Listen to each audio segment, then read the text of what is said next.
अस्सलाम वालेकुम दोस्तों, आज की इस वीडियो में हम चैप्टर 12 इलेक्ट्रोस्टैटिक के लास्ट लेक्चर को डिस्कस करने जा रहे हैं, जिसमें बाकायदा एक पूछे जाने वाले इंपॉर्टेंट सवाल को यहाँ हम डिस्कस करते हैं।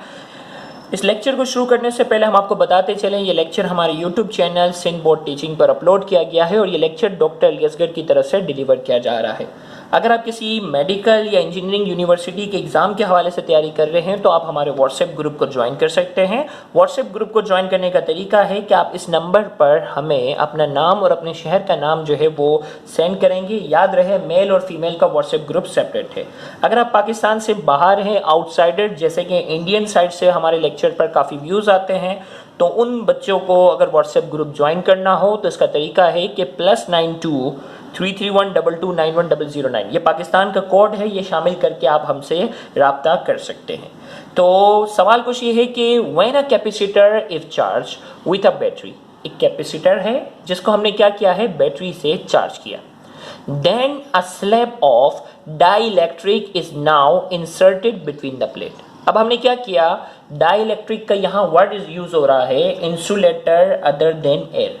हवा के अलावा एक कैपेसिटर था जिसकी दो प्लेट के दरमियान जो है वो इनिशियली एयर है, याद रखना, मेंशन नहीं है तो आप एयर कंसीडर करोगे।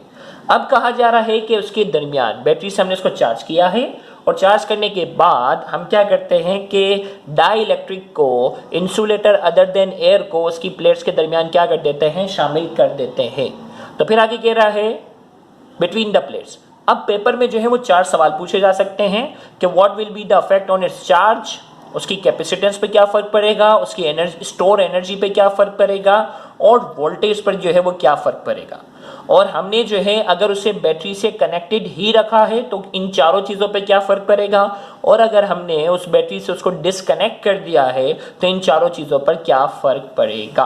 तो सबसे पहले आपको फॉर्मूला थोड़ा सा हिंट के तौर पर मैं यहाँ लिख देता हूँ कि भाई चार्ज का जो फॉर्मूला था Q बराबर है CV, charge stored in the capacitor.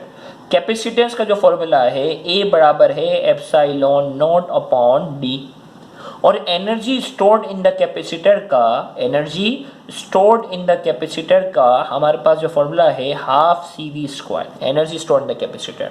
और इसी तरीके से वोल्टेज का हमारे पास जो फॉर्मूला है 1/4 pi epsilon not Q upon R। ये हमारे पास जो है वो बाकायदा चार फॉर्मूले हैं जो मैंने आपके सामने हिंट के तौर पर रखा है। तो सबसे पहले हम यहाँ डिसकनेक्टेड को हम बाकायदा डिस्कस करते हैं, फिर हम जो है वो कनेक्टेड को डिस्कस करेंगे। भाई एक कैपेसिटर को चार्ज किया, चार्ज करने के बाद हमने डाइलेक्ट्रिक को, इंसुलेटर अदर देन एयर को क्या कर दिया है, हमने दाखिल किया।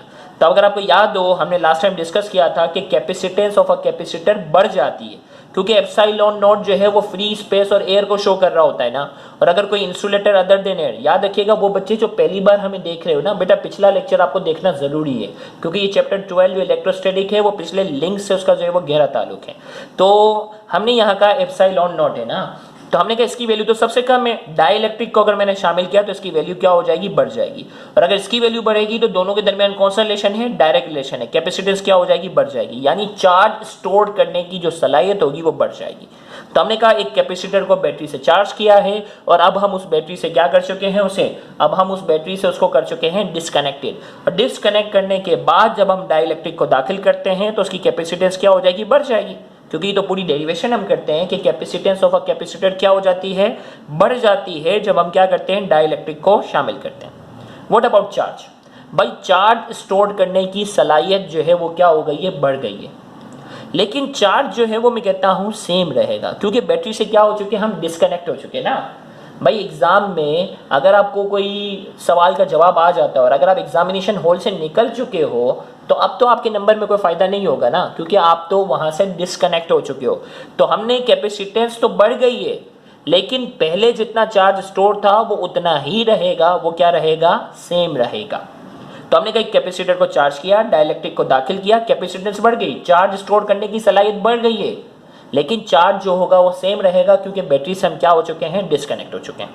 इसी तरीके से वोल्टेज की अगर मैं बात करता हूं तब गौर से देखो, वोल्टेज और इसके दरमियान, जैसे यहाँ इनके दरमियान डायरेक्ट रिलेशन था ना, इनके दरमियान डायरेक्ट रिलेशन था, तो यहाँ वोल्टेज और एप्सिलॉन नॉट के दरमियान कौन सा रिलेशन है, इनवर्स। डाइलेक्ट्रिक को अगर हम दाखिल करेंगे तो इसकी वैल्यू बढ़ जाएगी, इसकी वैल्यू बढ़ जाएगी तो वोल्टेज की क्या हो जाएगी, कम हो जाएगी। इसका मतलब जो इलेक्ट्रिकल पोटेंशियल होगा वो क्या हो जाएगा, इलेक्ट्रिकल पोटेंशियल जो है वो कम हो जाएगा। व्हाट अबाउट एनर्जी, एनर्जी की अगर हम बात करते हैं, कैपेसिटेंस में इजाफा हो रहा है, वोल्टेज में क्या आ रही है, कैपेसिटेंस में इजाफा हो रहा है, वोल्टेज में क्या आ रही है, कमी आ रही है, और वोल्टेज पे क्या है, स्क्वायर है, लिहाजा ओवरऑल वोल्टेज का इफेक्ट जो होगा वो ज्यादा होगा, स्टोर एनर्जी क्या हो जाएगी, कम हो जाएगी। देखो कैपेसिटेंस में इजाफा हो रहा है और वोल्टेज में क्या आ रही है, कमी आ रही है, तो इसका मतलब क्या है, वोल्टेज में तो स्क्वायर है, इसका इफेक्ट क्या होगा, ज्यादा होगा, लिहाजा जो एनर्जी स्टोर है उसमें भी क्या आ जाती है, एनर्जी स्टोर है उसमें भी क्या आ जाती है, कमी आती है।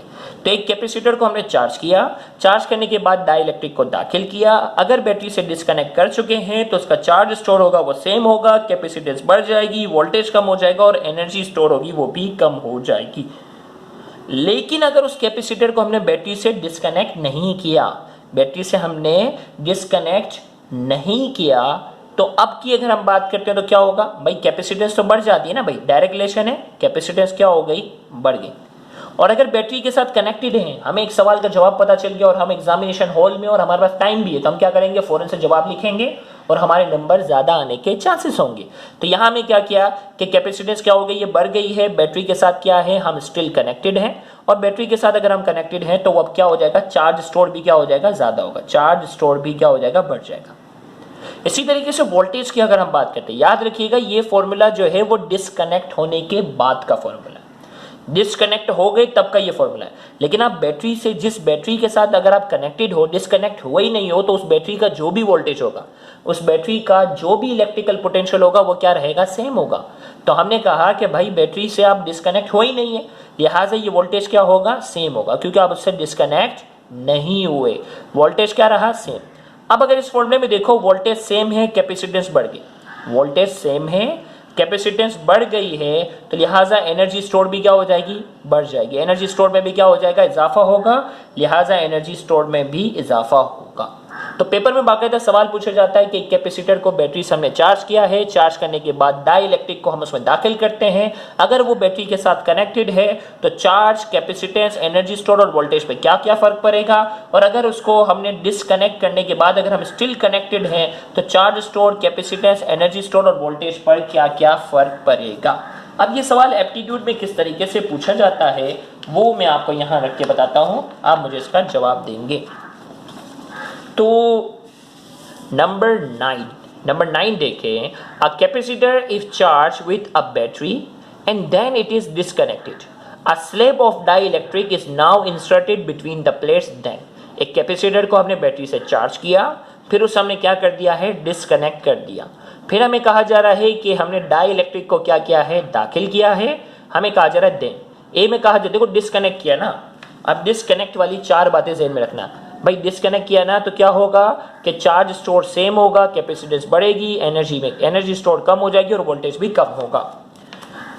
ए में कहा जा रहा है the charge in the plate reduces and potential increases, potential difference increase, नहीं पोटेंशियल जो है वो डिक्रीज नहीं होगा, हमें मालूम है डिस्कनेक्ट करने के बाद चार्ज सेम रहता है और पोटेंशियल डिफरेंस जो है वो इंक्रीज नहीं डिक्रीज होता, ए गलत है। बी में कहा जा रहा है potential difference between the plates increases, भाई पोटेंशियल डिफरेंस इंक्रीज नहीं होता, डिक्रीज होता, ये तो गलती हो गया। सी में कहा जा रहा है potential difference between the plate decreases, okay, store energy decreases and charge remain unchange, this is not uncharge, ये अनचेंज है। तो अब देखते हैं सी ऑप्शन क्या पूरा उतर रहा है हमारे अभी यहाँ पे, भाई देखो पोटेंशियल डिफरेंस डिक्रीजेस बिल्कुल सही है, इसे कैसे एनर्जी स्टोर डिक्रीजेस बिल्कुल सही है, और चार्ज जो होगा वो अनचेंज रहेगा, लिहाजा ये तीनों बातें इसमें मेंशन है। तो 9 का एमसीक्यू नंबर 9 का हमारे पास जो करेक्ट आंसर है वो क्या है, एमसीक्यू नंबर 9 का करेक्ट आंसर हमारे पास जो है वो सी है। इसी तरीके से 11 की अगर मैं बात करता हूँ, a parallel plate capacitor is first charge and then a dielectric slab is introduced between the plate, the quantity that remain unchanged, this is not uncharged, unchanged spelling mistake है। अब देखो गौर से, एक पैरेलल प्लेट कैपेसिटर को पहले charge किया, then a dielectric slab is introduced between the plate, then का word जब भी आ गया इसका मतलब है अंडरस्टूड है कि वो डिस्कनेक्ट हो गया, ये बात गौर से देखिएगा, सुनने वाली बात है। then एक कैपेसिटर को पहले चार्ज किया और चार्ज के बाद अगर देन का वर्ड यूज आ गया तो इसका मतलब है अंडरस्टूड है, ये डिस्कनेक्टेड है।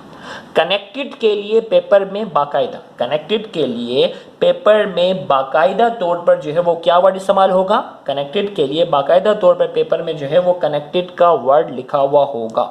कनेक्टेड के लिए बाकायदा पेपर में कनेक्टेड का वर्ड जो है वो क्या होगा, बाकायदा क्लियरली मेंशन होगा कि स्टिल इट इज कनेक्टेड, फिर जवाब देना है। तो आप इसको क्या कंसीडर करोगे कि ये डिस्कनेक्ट हो गया। डिस्कनेक्ट होने के बाद वो कौन सी क्वांटिटी होती है जिसमें तब्दीली नहीं आती, तो डिस्कनेक्ट होने के बाद कौन सी क्वांटिटी थी जिसमें तब्दीली नहीं आती, वो चार्ज है, चार्ज में कोई तब्दीली नहीं आती। तो कौन सा ऑप्शन करेक्ट होगा हमारे पास, 11 का आंसर आ जाएगा A, the quantity that remain unchanged, तो आंसर आ जाएगा चार्ज, चार्ज पे कोई फर्क नहीं पड़ेगा। इसी तरीके से हमारे पास जो है नंबर 12 और 13 हमारे पास जो है एक सवाल है, a 1 microfarad capacitor of a TV is subjected to 4000 volt potential difference, the energy stored in the capacitor. हमें कहा जा रहा है कि कैपेसिटर के अंदर कितनी एनर्जी स्टोर होगी। तो मैं यहाँ इसको सॉल्व करके बता देता हूँ भाई, एक मिनट थोड़ा हमारे पास चल। तो 1 माइक्रोफैराड वाला हमारे पास जो कैपेसिटर है, मैं एक सोल्व करता हूँ, बाकी जैसे सवालात आप जो है वो सोल्व करके जवाब दीजिएगा। कैपेसिटेंस हमारे पास जो दी गई है वो कितनी है, 1 माइक्रोफैराड। वोल्टेज हमारे पास जो है वो कितना है, 4000 वोल्ट। और हमें कहा जा रहा है energy stored in the capacitor. तो energy stored in the capacitor का मैंने अभी आपको फॉर्मूला बताया था, हाफ CV² है। तो हमारे पास ये हो गया हाफ, C की वैल्यू हमारे पास जो है वो कितनी है, 1। माइक्रो का मतलब क्या हो गया, एक्सपोनेंट -6 भी आ गया। वोल्टेज हमारे पास जो है वो 4000 है ना, तो मैं इसको क्या कर देता हूँ, देखो 4 है ना, 4 को मैं क्या कर देता हूँ, 4 एक्सपोनेंट 3 कर लेता हूँ। आपको पता है 4000 को हम ऐसे भी लिख सकते हैं ताकि मुझे आसानी हो, स्क्वायर। अब मैं क्या करता हूँ, इनको स्क्वायर से बाहर निकालता हूँ। भाई 1 है ना, देखो हाफ है, हाफ को अपनी जगह रहने दिया। 1 हमें मालूम है, मल्टीप्लाई में अलग से लिखने की ज़रूरत नहीं है। ये एक्सपोनेंट -6 हो गया। 4 का स्क्वायर कितना होता है, 16 होता है। और एक्सपोनेंट पॉजिटिव 3 का स्क्वायर जो होगा वो एक्सपोनेंट 6 होगा। अब एक्सपोनेंट -6 एक्सपोनेंट 6 से क्या हो गया, कैंसिल आउट हो गया। और 16 को अगर मैं 2 से डिवाइड करता हूँ तो मेरे पास आंसर क्या आ जाता है, 8 जूल। मेरे पास 12 का MCQ नंबर 12 का जो करेक्ट आंसर आ रहा है वो क्या है, 8 जूल हमारे पास आंसर है। देखो मैंने सोल्व किया, मुझे कैलकुलेटर की वगैरह कोई ज़रूरत नहीं थी, बगैर कैलकुलेटर मैंने इसका सोल्व करके क्या कर लिया है, एक्यूरेट आंसर निकाला है। तो अब आपके सामने स्क्रीन पर जो है वो MCQ नंबर 13 मौजूद है। आपके सामने स्क्रीन पर आपके पास MCQ नंबर 13 जो है वो आपके सामने मौजूद है। इसका करेक्ट आंसर आप मुझे कमेंट में लिख कर बताएंगे। हिंट के तौर पर मैं आपको बता रहा हूँ, फॉर्मूला यही अप्लाई होगा यहाँ MCQ नंबर 13 में, यही फॉर्मूला अप्लाई होगा। और आप मुझे कमेंट में इसका सही आंसर लिखकर बताइएगा। देखते हैं कौन इसका करेक्ट आंसर बताता है। इसी तरीके से हमारे पास एक और सवाल भी है 15 और 15 की अगर मैं बात करता हूँ, 15 का भी आपने जो है वो क्या करना है, 15 का भी a capacity of a capacitor 1 microfarad if charged to 1 kilowatt the energy stored in joule। इसमें भी आपके पास 15 की भी अगर मैं बात करता हूँ, 15 में भी क्या होगा, यही फॉर्मूला जो है वो इस्तेमाल होगा। और आपने कमेंट में क्या करना है, 13 और 15 का आंसर मुझे लिखकर बताना है। यही फॉर्मूला है, सिंपल वैल्यू पुट करनी है, बगैर कैलकुलेटर के क्या करना है, आपने आंसर देना है। तो आज का लेक्चर आपको कैसा लगा बेटा, कमेंट में अपना फीडबैक ज़रूर दें। याद रहे आपका फीडबैक हमारे लिए एक फ्यूल का किरदार अदा करता है, जो कि हमें मजबूर करता है कि हम ज़्यादा से ज़्यादा लेक्चर बाकायदा वीडियो की शक्ल में अपलोड करें। Thank you very much. अल्लाह हाफिज़।